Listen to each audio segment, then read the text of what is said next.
अगर आप बहुत परेशान हैं तो मेरी एक बात मानकर देखिए।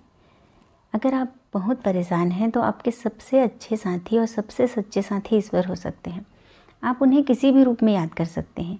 जैसे कि मैं अपनी बात कहूँ तो मैं अगर बहुत परेशान होती हूँ, अगर मुझे रात को नींद भी नहीं आती है, तो मैंने कभी कभी तो यहाँ तक भी कहा है अपने बाबा को, अपने शिव जी को। मैं शिव जी को बहुत मानती हूँ, तो मैं जो भी बातें कहनी होती है उनसे कहती हूँ। तो मैं उनसे कभी कभी यह भी कहती हूँ कि बाबा, आज मुझे नींद नहीं आ रही है, तो मुझे आपकी गोद में सिर रख कर सोना है।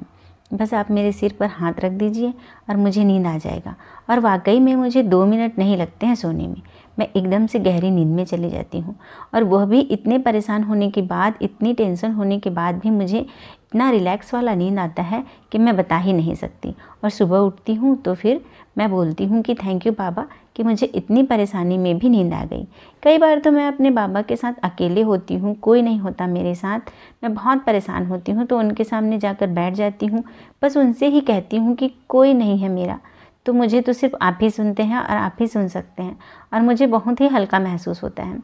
तो किसी और से कहने की बजाय अगर हम अपनी परेशानी अपने किसी भी आराध्य से बोलें तो परेशानी तो भले ही अपने समय पर ही ख़त्म होती है, पर मन को जो शांति मिलती है ना, उसकी कोई सीमा नहीं।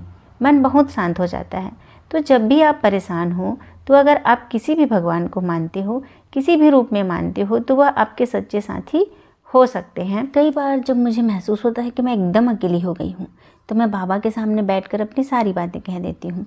और मुझे लगता है कि दुनिया में शायद कोई नहीं है जो मेरी बात इतनी गहराई से सुन सके जितना उन्होंने सुना है और सुनते हैं।